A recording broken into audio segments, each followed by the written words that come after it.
Okey, bismillahirrahmanirrahim. Alhamdulillah wassalatu wassalamu ala Rasulillah wa ala alihi washabihi wa man wala. Asyhadu an la ilaha illallah wahdahu la syarikalah wa asyhadu anna Muhammadan abduhu wa rasuluh. Rabbi shrah li sadri wa yassir li amri wahlul 'uqdatam min lisani yafqahu qawli. So today inshallah we will continue our lecture with a new topic which is we call it as a compound interest. And before this we have discussed a lot about the simple interest.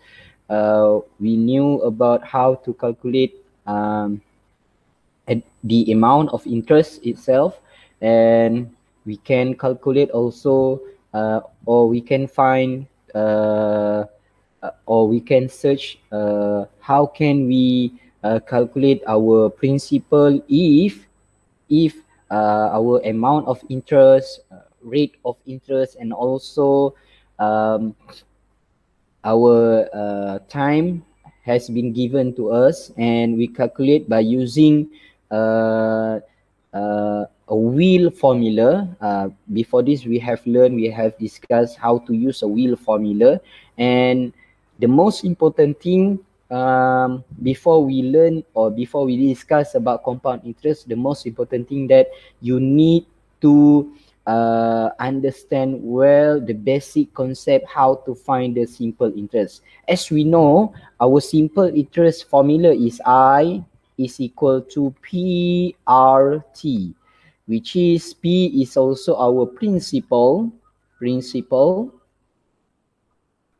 R is our rate of interest, and our unit must be in a percentage, and our T is our time. And we must understand that our time must be in yearly. Okay, we cannot use by monthly, weekly, daily, or else. If we given by uh, unit of monthly, year, monthly, daily, or weekly, we need to change it. We need to convert it into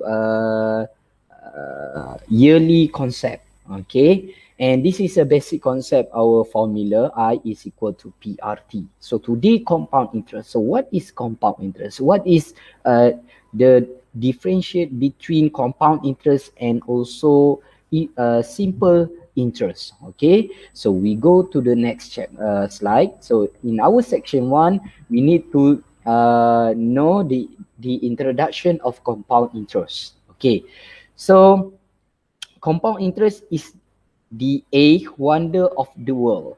He who understands it earns it, he who doesn't pays it. Okay, so what does it mean? So we need to discuss more about the compound interest. Okay, so actually compound interest is interest computed not only on the original principal but also on any previously credited interest. Okay, so kalau kita tengok macam simple interest, okay, simple interest, our interest amount is a fix. Apa yang saya masukkan fix, okay, katakanlah diberi kita punya rate kita adalah 10%.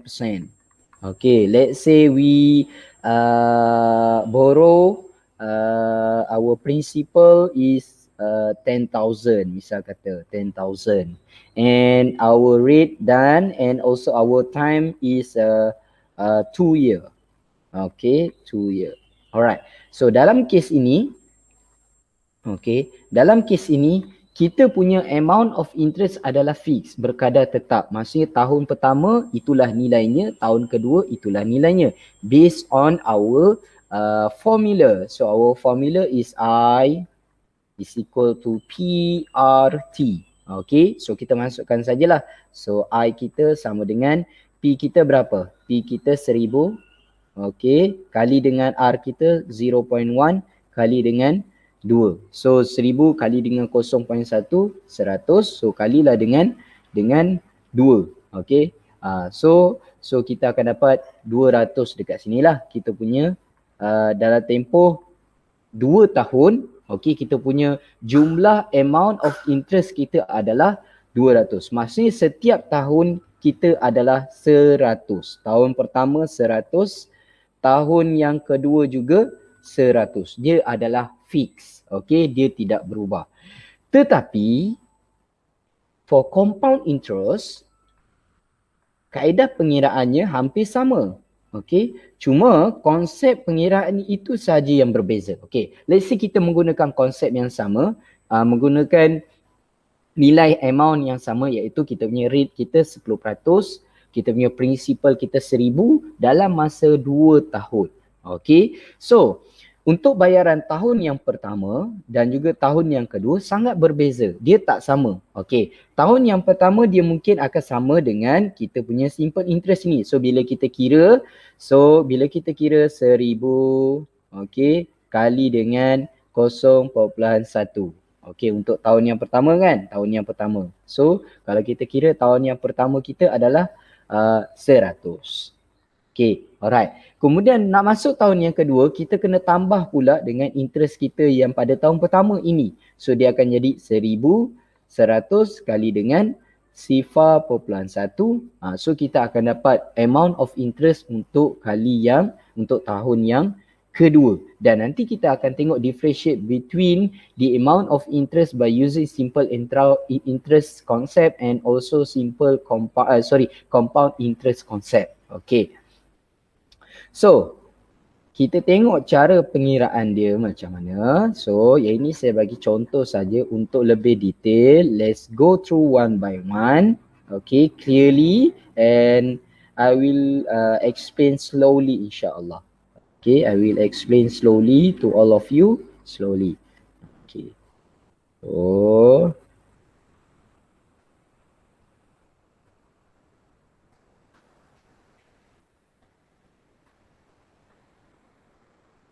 okay. Okay, kita tengok cara pengiraan dia. Okay, so kalau kita tengok dekat sini, apa yang dimasukkan dengan interest? Okay, katakanlah, we back again, ini adalah kita punya principal. Ini adalah kita punya principal dan ini adalah kita punya amount of interest.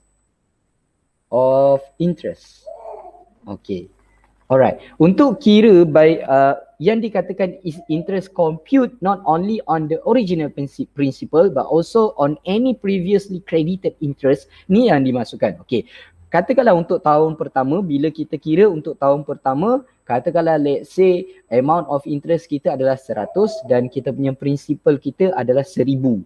So our untuk kira untuk tahun yang kedua, kita kena tambahkan dahulu amount of interest pada tahun yang pertama tu. So dia akan jadi macam ni lah. Kemudian barulah kita tambah dengan amount of interest untuk tahun yang kedua. Ini adalah contoh amount of interest untuk tahun kedua. Kemudian kita tambahkan lagi untuk kira tahun yang ketiga pula dan seterusnya. Okay. So kita punya nilai itu akan sentiasa bertambah dari tahun ke tahun. Okey, ini kita nak tunjukkan perbezaan pengiraan simple interest dan compound interest. Kita tengok dekat sini, dalam kes ini kita laburkan $500, okey, dengan kadar kita punya rate of interest adalah 10% for 20 years. Okey, for 20 years. Okey. So kalau kita tengok by graph, dia dah menunjukkan perbezaan dekat sini. Kalau kita perhatikan, kita punya graph untuk simple interest yang warna biru ini adalah graph untuk simple interest. Kita bentuknya seperti linear graph. Okey, garisan linear. Maksudnya dia berbentuk linear seperti ini. Dan kalau kita tengok, kalau kita guna konsep compound of interest, okey, gunakan konsep compound interest, kita punya graph dia akan jadi bukan linear ataupun non-linear graph. Dia akan jadi bentuk mungkin seperti macam kuadratik seperti ni dan sebagainya. Okey, nilai dia akan melengkung sedikit macam tu. Dan kalau kita tengok, terdapat perbezaan yang ketara kalau kita gunakan kedua-dua kaedah ini. Okey, so katakanlah kita di pihak bank akan nampak perbezaan yang sangat ketara kalau bank itu gunakan kaedah simple interest dan juga compound interest. So perbezaan dia kamu boleh tengok dekat situ. Okey, kalau kita tolakkan amount the total of amount of compound interest with the total amount of simple interest, kita akan dapat $2,194. Dia punya perbezaan pengiraan simple interest dan juga compound of interest, okay, ataupun compound interest itu. Okay. So now let's go to our first objective. Use I equal to PRT to compute compound interest. Okay. So formula dia sama. Cuma kita punya konsep pengiraan itu berbeza. Okay. So kita tengok dekat sini. Kita nak buat comparison. Using I equal to PRT by using simple interest method and also compound interest method. Okay. Soalan dia sama. Invest $580 at 3% of rate of interest for 4 years. Okay, so kita laburkan $580, okay, dengan kadar faedahnya sebanyak 3% dalam tempoh 4 tahun. Kita tengok. Okay, kita tengok durasi by durasi, duration by duration. The comparison amount between duration by using simple interest and also compound interest kat sini. Okay, kita tengok pada tahun yang pertama. Okay, pada tahun yang pertama. So, ini adalah method of simple interest biasalah. So, pada tahun pertama 580 darab dengan sifar populasi sifar 3. Dari mana datang sifar populasi sifar 3 ini? Kita dah convert siap-siap 3% ini ke bentuk decimal. So kita dapat sifar populasi sifar 3. So kali dengan setahun. Kenapa setahun? Sebab dia berada pada tahun yang pertama. Okay, dia year by year. So kita akan dapat $17 dan 40 sen. Dan bagi tahun yang bagi compound interest pula sama juga. Kita akan dapat 580 kali dengan 0.03 kali dengan tahun yang pertama kita dapat $17.40. Okey, kita tengok tahun yang kedua. Tahun yang kedua, invest kita punya simple interest. Kena ingat, key point of simple interest, kita punya amount of interest tahunan kita adalah fix, adalah tetap. Kalau tahun pertama $17.40, tahun yang kedua, ketiga, keempat juga akan sama juga. Okey, so tahun yang kedua akan jadi $17.40. Tetapi bagi konsep compound annually ataupun compound of interest, kita tak boleh ambil 580 itu. So kita kena tambahkan dia dengan amount of interest pada tahun yang pertama tu. So kita tambahkan 580 tambah dengan 17.40 itu, so dia akan jadi 597.40 tu lah. Kemudian kita darab 0.03 darab dengan tahun yang kedua iaitu setahun juga. Okey, tahun juga. So kali dengan 1 kita akan dapat 17.92. Nampak kita punya perbezaan di antara dua nilai ini. So kalau compound interest, kita punya amount of interest kita akan bertambah dari tahun ke tahun. Tetapi kalau simple interest, amount of interest kita adalah pada kadar tetap. Okey, kita tengok tahun yang ketiga sama juga. 580 kali dengan 0.03 kali dengan 1. So kita akan dapat 17.40. Bagi tahun yang ketiga kita kena tambahkan. Okey, 17.92 ini kita nak tambahkan dengan berapa? Kita tambahkan dengan 580 ke 597.4 ni. Jawapannya adalah kita kena tambahkan dengan 597.4. Dia membawa ke hadapan. Okey, kita punya prinsipal itu akan sentiasa dibawa dari tahun ke tahun. Kalau simple interest, kita punya prinsipal itu berkadar tetap, kita punya amount of interest itu juga berkadar tetap. Tetapi kalau compound interest ataupun compound annually ini, kita punya prinsipal itu akan sentiasa bertambah dari tahun ke tahun dan kita punya amount of interest juga akan bertambah dari tahun ke tahun. Maksudnya 17.92 ni awak tak boleh tambah dengan 580. Awak kena tambah dengan 597 dan awak akan dapat $615.32 kali dengan 0.03 kali dengan 1 kerana 1 tahun untuk tahun yang ketiga ini. So kita akan dapat $18.46. Dan untuk tahun yang keempat, sama juga untuk simple interest, 580 kali dengan 0.03 kali dengan 1. Okey, kenapa dia 1? Kerana kita ambil tahunan. Okey, kita ambil nilai tahunan 1 tahun. So kita kira untuk 1 tahun. Okey, sebab yang ni kita kira year by year. Dia memang 4 tahun tapi kita kena kira year by year. Ataupun satu cara lagi adalah apa yang boleh kamu buat adalah kamu boleh buat direction. 580 kali dengan 0.03 kali dengan 4. So bila kamu darab yang ini, kamu akan dapat jumlah yang sama hasil tambah keempat-empat ini. Okay, alright. So kalau yang ini pula, yang ini kamu kena buat satu persatu. Okay, so 633 kali .78. Dari mana datanya 633.78? Hasil tambah 18.46 dengan 615.32. Okey, sebab macam saya beritahu tadi, prinsipal untuk compound annually ini akan sentiasa bertambah dari tahun ke tahun. Prinsipal untuk simple interest adalah berkadar tetap. Amount of interest untuk simple interest adalah berkadar tetap. Amount of interest untuk konsep compounded interest ataupun compounded annually adalah sentiasa bertambah dari tahun ke tahun. So 18.46 kita tambahkan dengan 615.32, kita dapat 633.78. Darabkan macam biasa, darab dengan kita punya rate of interest kali dengan 1 tahun. So kita akan dapat 19.01. Dan kalau kita tambahkan, kita dapat 69.60 untuk simple interest untuk tempoh 4 tahun. Manakala untuk kaedah compound annually, kita akan dapat $72 dan 79 sen. Okay.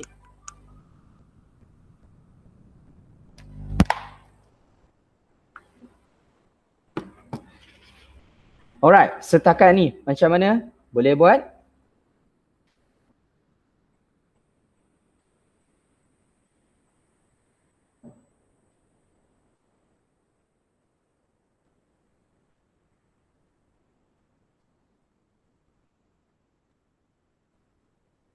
Okey. So, kalau kita gunakan formula yang atas ni, kita akan dapat sama juga 69.60.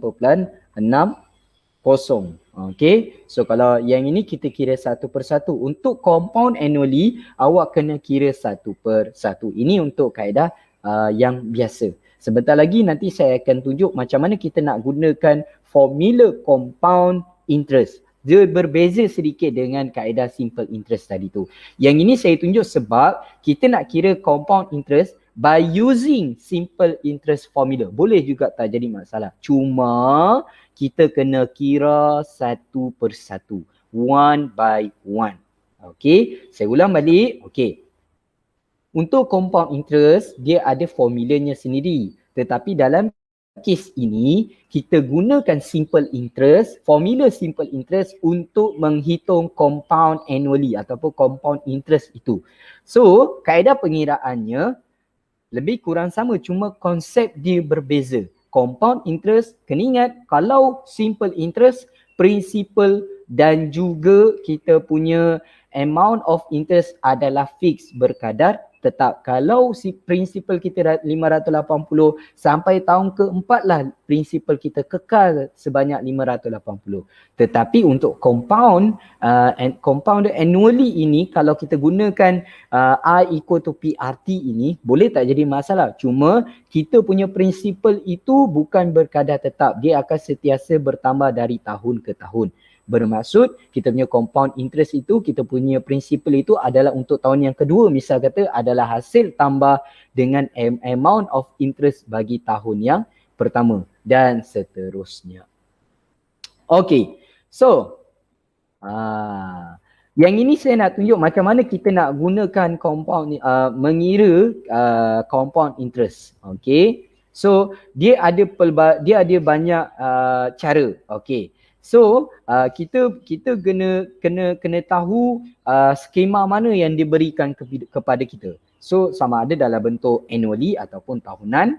Okay, so kalau tahunan, interest is compute once per year, setahun sekali sahaja. Ini kalau annually. Okay, number of compounding period is 1. Yang macam kita buat tadi tu. Okay.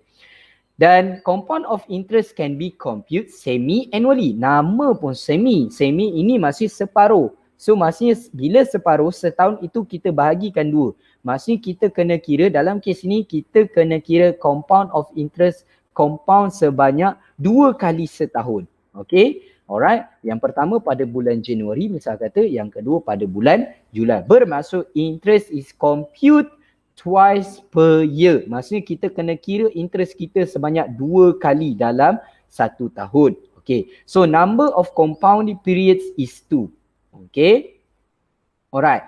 So compound interest can be computed quarterly. Bila quarterly ni suku. Bila suku 1 tahun ada 4 sukuan. Okay. So maksudnya ada kita kena selang 4 bulan, 4 bulan, 4 bulan dan 4 bulan. Okay, maksudnya kita ada January, kita ada April, kita ada Julai dan kita ada Oktober misal kata. So interest is computed 4 times per year. Okay, so number of compounding periods adalah 4. Maksudnya dalam 1 tahun kita kena kira 4 kali. Okay, 4 kali compound. Alright. Dan compound of interest can be computed monthly. Okay, yang ni senang lah. Yang ni bar 12. Okay, daripada Januari sampailah Disember. Bermaksud interest is compute 12 time per year. Dalam 1 tahun kita akan compute 12 time per year. 12 kali kita kena kira. Bulan Januari dapat kita dah tahu prinsipal bulan Januari dan kita punya amount of interest untuk bulan Januari. Bulan Februari kita kena tambahkan. Kita tak boleh fix sebab dia compound interest. So prinsipal pada bulan Januari tu kita kena tambahkan dengan amount of interest pada bulan Januari. So dapatlah prinsipal untuk bulan Februari dan selanjutnya. So number of compounding periods adalah 12. Okay. So kita tengok contoh ini. Invest $100 at 3% interest compounded quarterly for 1 year. Compounded quarterly 1 year. Bila compounded quarterly, kena ingat kita punya ni bukan dah simple. Kita punya ni dah jadi quarterly. Bila quarterly maksudnya dalam 1 tahun tu awak mesti kira sebanyak 4 kali. Okay. So kita tengok pada first quarter. Okay, first quarter, second quarter, third quarter dan fourth quarter. Okay. Sukuan pertama, sukuan kedua, sukuan ketiga, sukuan keempat. Kita tengok macam mana nak kira sukuan yang pertama. So kita tengok interest kita. Okay. So bila compound interest, maksudnya kita punya formula kita adalah quarterly. Bila quarterly maksudnya 1 tahun ada 4 suku. Ada 4 sukuan. Maksudnya awak kena pecahkan mengikut 4 bulan, 4 bulan, 4 bulan ataupun 1/4. Okay. So dia akan jadi untuk sukuan yang pertama untuk sukuan yang pertama 100 kali dengan sifar populasi sifar 3 kali dengan 1/4.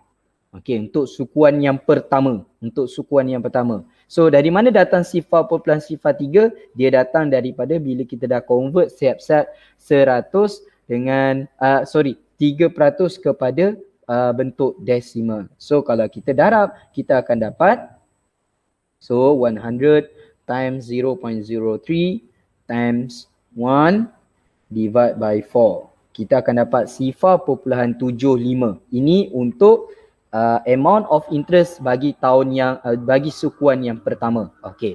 Sukuan yang kedua awak tak boleh ambil 100. Awak kena tambahkan 2 nilai ini. So dia akan jadi 100.75 kali dengan macam biasa kita punya interest kita, rate of interest, kali dengan sukuan yang kedua. So dia akan jadi macam ni lah, 1/1/4. And then awak darab macam biasa. So kita akan dapat 100.75 kali dengan sifar populasi sifar 3, okey, bahagi dengan 4. So kita akan dapat 0.76 untuk sukuan yang kedua, amount of interest kita. Okey. Sukuan yang ketiga, awak tak boleh ambil 100, awak kena ambil 100 0.75 ini awak tambahkan dengan 0.76. Okey, tambah dengan 100. So kita akan dapat 100.75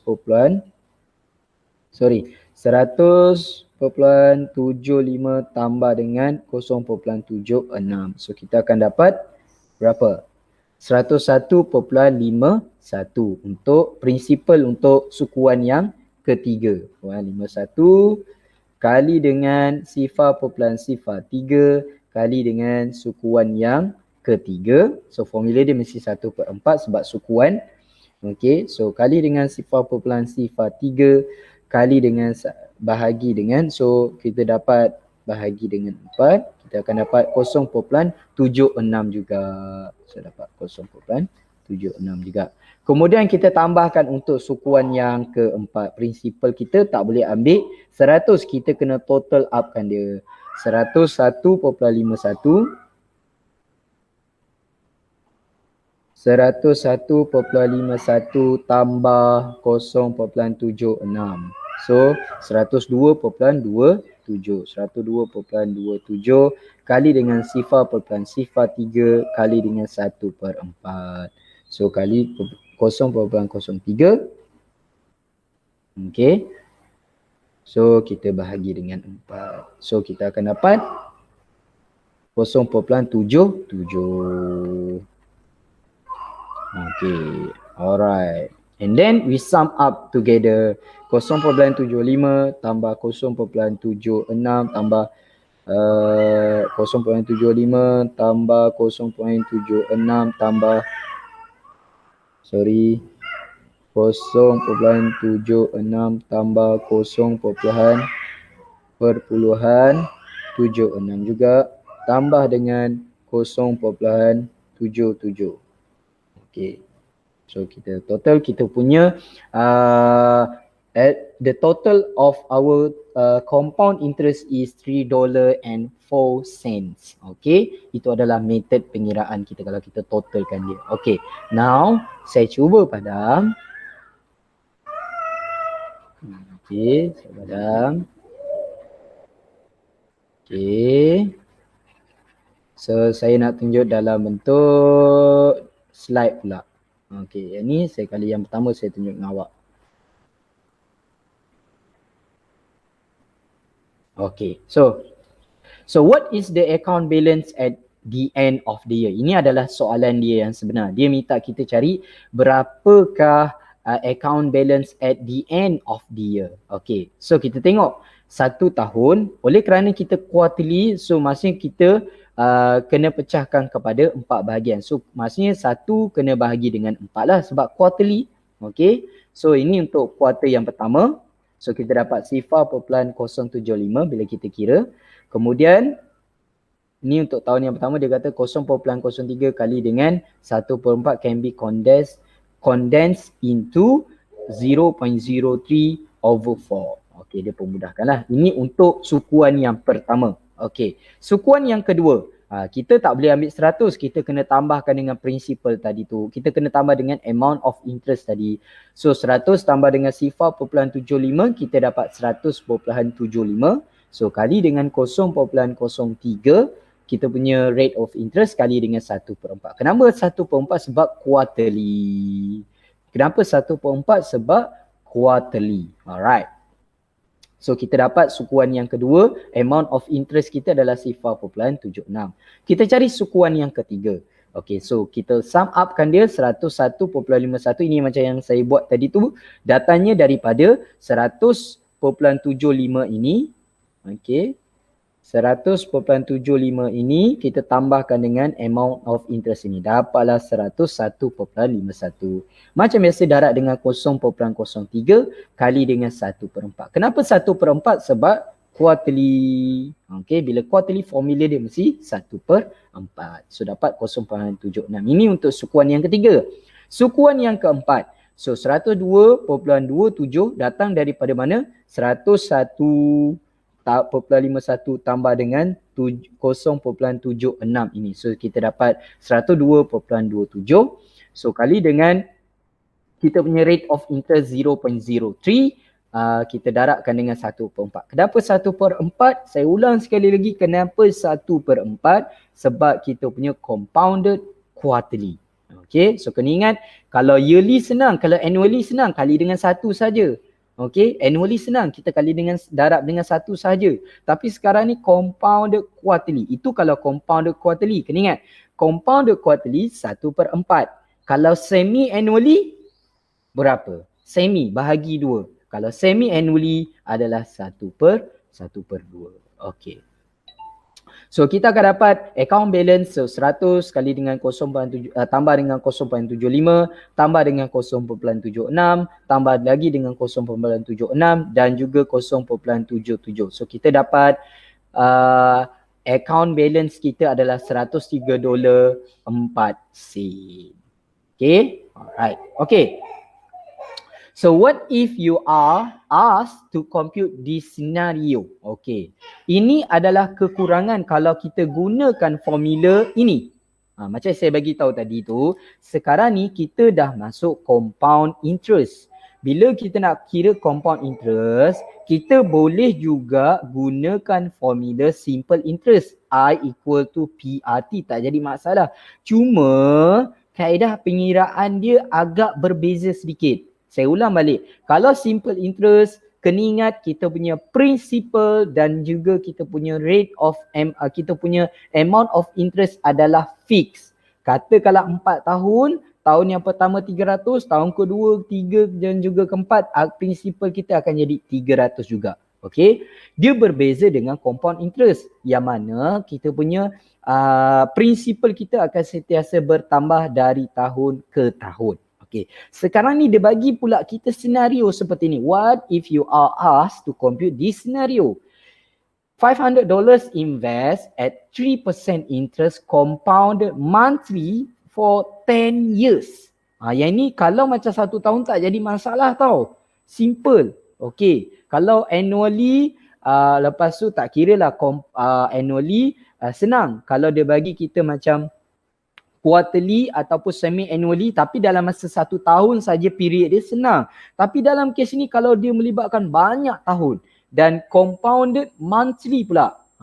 So boleh ataupun tidak kita gunakan formula I equal to PRT. So how much money will be in the account after 10 years? Okay. So sekarang ni kita punya compounded monthly. Bila compounded monthly, maksudnya kita kena bahagikan dengan 12. Saya ulang balik. Kalau semi-annually, 1/2. Quarterly, 1/4. Kalau monthly, 1/12. Okay. So, macam biasa, okay, ni untuk tahun yang pertama. Sekarang ni dia monthly tau. So, awak kena kira setiap bulan.